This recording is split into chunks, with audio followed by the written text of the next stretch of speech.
Good morning, David. Thank you for being on the call with me again.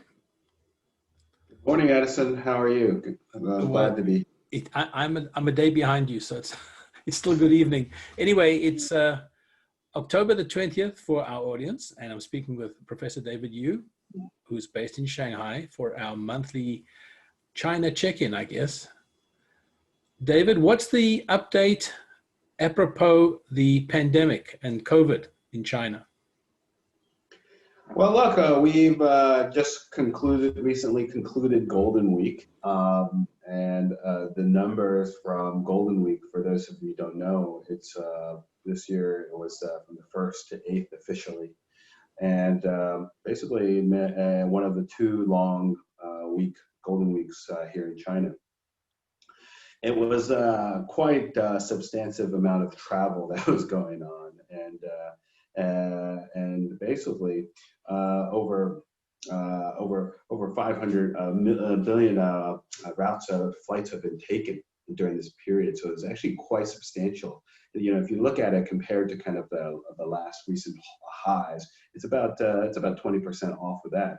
But the more interesting part is that it was off the official kind of government even estimated mark by over 10%. So this 600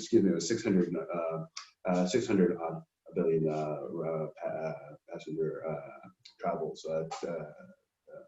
passenger traveled, and as such, this has been a really good kick in terms of just showing the growth as well as showing the strength of the local domestic markets. I think this is bodes really well going forward.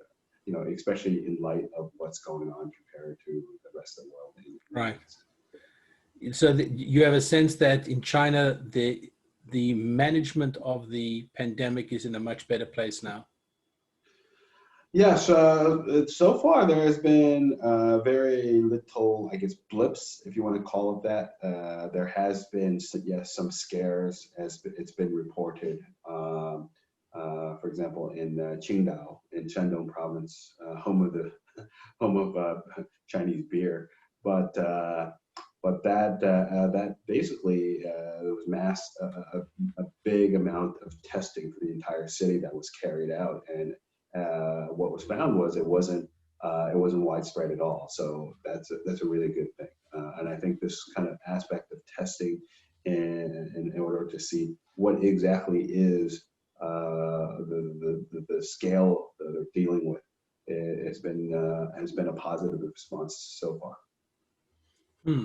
So I guess we could look at Golden Week as a great excuse to kickstart air travel in general. Absolutely. Look, I think as a lot of the readers probably realize, there's not that many hotspots right around the world in terms of air travel. So I think this Golden Week is a great example of this kickstart. And then there's also some other great recent news that's kicked in. So one is the various bubbles that have been announced. For example, Singapore and Hong Kong. The air travel bubble there, where folks from both sides can go without quarantine. Also, the New Zealand Australia bubble has come in, but that seems right at the moment it seems still one dimensional. Right. From New Zealand to Australia without the need for quarantine.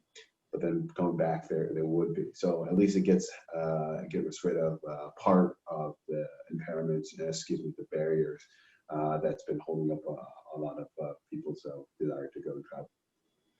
What other bubbles are popping up? I think I read that there are quite a few bubbles in the development in Asia.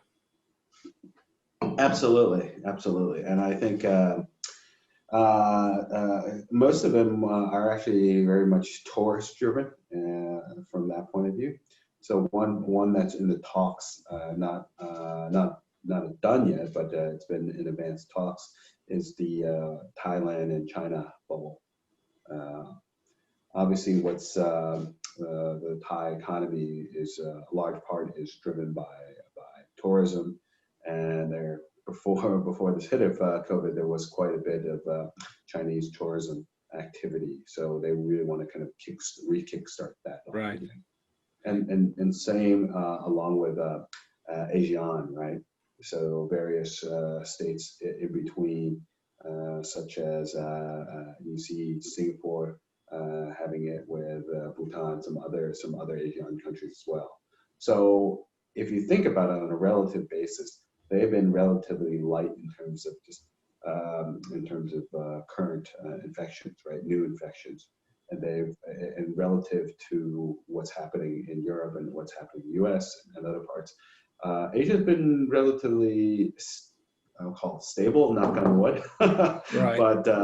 But so I think this bodes well for these bubbles. So we'll see. But I think this at least will get the kickstart, because if you think about it, not many people will want to, if you have 14 days of quarantine, get there and 14 days quarantine back. There's not going to be that many people who want to travel. So I think this combination of that and testing will go a long way as to reestablishing kind of the design and trust. Mm-hmm. The economy in general, how's that responding to this changed environment? Is that helping? You know, China is a huge part of the global supply chain for stuff. I have an unusual situation. I have to try and get a new fridge. And the people that are organizing the fridge tell us that the parts coming to the factories from Asia are all way behind. I had no idea that there was a fridge thing going in the States. But if you want to get a fridge, you have to wait while the supply chain gets restarted. How's the supply chain in China starting to kick back up again? Well, look, the supply chain for manufacturing, like white goods, just like you said, is indeed global, right? And now some of the larger brands are Chinese owned by Haier with their buyout of GE's white goods business. But that being said, the economy has done really well. This year, China's probably the only country or one of the few in the world that will have positive GDP. And what you've seen is, if you think about it, China went into lockdown or aggressive lockdown much faster, right, earlier than most places around the world. So back in January, I was stuck, right, for multiple months in the beginning, and then now it's we're relatively back to normal here. So I would say that that part, compared to from an air travel point of view, is actually very much, and same with the economy, right? It's analogous to the local economy, is very much actually very remnants of what happened during SARS. So as you see with SARS, it was a very kind of steep drop off, but it was a very much a V-shaped recovery in terms of passengers as well as the economy. And what we're seeing here locally, at least, that seems to have a lot of similarities. Right. I can't say that for other global GDP or global travel, but at least domestic travel and domestic economies, it seems so far it's getting much more closer to that. For a while, it was actually getting away from that example, but now it's actually coming back towards making more sense there. Right. Well, that's encouraging news for what's going on. There was an announcement, I believe today, about China Express expanding their fleet with an order of 100 airplanes from COMAC, split between the ARJ and the C919, which is a tremendous statement in the airline world.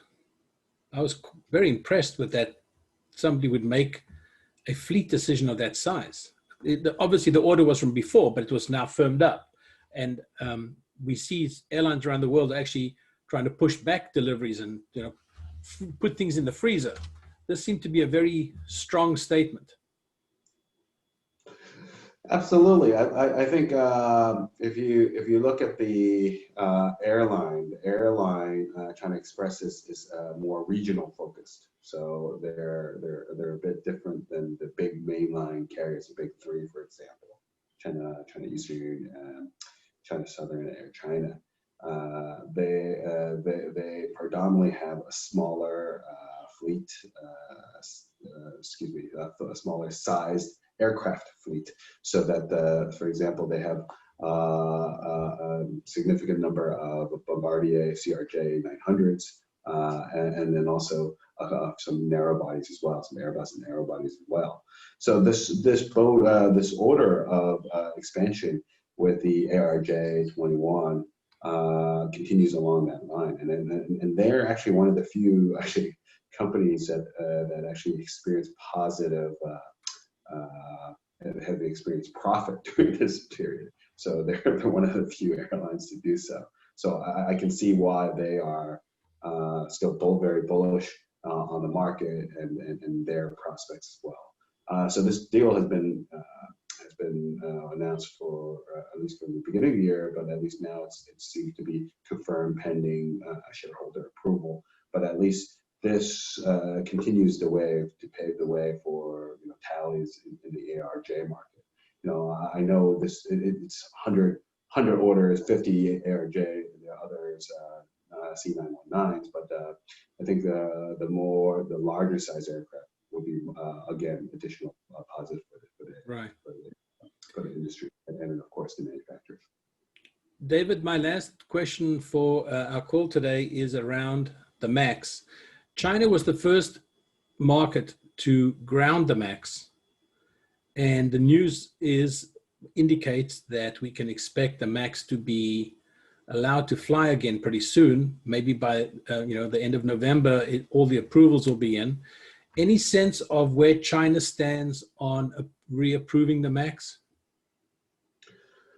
Well, it's still a complicated question, right? In the sense that not all of the approvals, I believe, are checked off, and of course there's overhang with the disagreements generally politically with the U.S. on many different issues.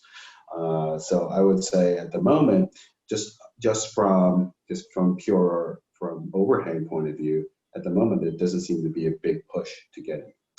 That said, if you look at just deliveries of aircraft by Chinese carriers, in the beginning of the crisis, Chinese carriers were one of the few that continued on unscheduled, while many others around the world pushed back delivery or even canceled delivery. So they were regularly taking aircraft still. Now, where we're at today, there's been a slowdown, I would say, of deliveries taking aircraft in. But at the same time, as we just discussed about the domestic market, there's there's still demand here, and there is still driving the market here, and that's the MAX is really kind of built for more domestic consumption here. Yes, maybe some international to regional, closer regional routes. But for the most part, it's still domestic, will be domestically used. So right. that really kind of adds pressure, right? The additional needs domestically. So this would bode well for getting it certified faster here locally. But at the same time, the other overhangs, what I just said, creates a negative pull. So I don't expect any decision to be made anytime soon. This is going to overhang for sure until I would say at least till the beginning of next year. So we'll see kind of what really comes in. But those are kind of the big some of the driving forces behind that. Right. I would imagine for Boeing, if they look around the world where airlines could use lift, because quite honestly, most markets have shrunk. That's and right. The need for the MAX is much thinner than it was a year ago in terms of airline planning. And the hot market is clearly China. So I would imagine that of all the approvals that Boeing is looking forward to, the one from China is the most desirable. Absolutely, just like you said, it's There's demand, there's growth. So we're pretty much back to where we were before. So now it's incremental growth. Yes, some people have done better, some people have done worse. For the most part, it's from passenger levels, it's on a good state. The next point is to try to do better in the next rung up financially in terms of financial results. That being said, the international side is still dragging down overall performance. Right. That's the same all over the world. Everything hasn't changed too much. But China has been reopening up. So now people who have work permits here, originally they could not come back into China. They needed a new visa, essentially. But that has now changed, and they could now just come back using their existing visas. Right. So this is a slow kind of opening up now. I think this is the next phase of reopening up for people, for folks who work here, right? Who are expats and work here. So the next step would be wholesale students, foreign students, and then of course one by one foreign visitors, etc. So right. those are kind of the big things. David, yes. One last question. Last time we spoke, you were mentioning how local fares were at like 1/3 of the level that they were a year ago. Is that still the case, or have airfares started to creep up as traffic has crept up? Look, during Golden Week, definitely, there's a huge demand at that point. So fares have done. In general, yes, fares have started to come up. There is still existing, I don't know if folks remember, but there was quite a bit of sales of these all-you-can-fly passes by a decent number of airlines here. And what that has entailed is actually some overhang in terms of losses, because people are actually right. flying more than was anticipated. So that has kind of had some drag, but basically that should all be kind of coming to an end by the end of the year. So, but at the same time, that has given definitely some extra boost in terms of traffic. So let's see how when Q1 starts, how that kind of carries over. David, thank you so much, and we'll chat in next month. Great to chat with you again. Thank you. Okay, thanks a lot.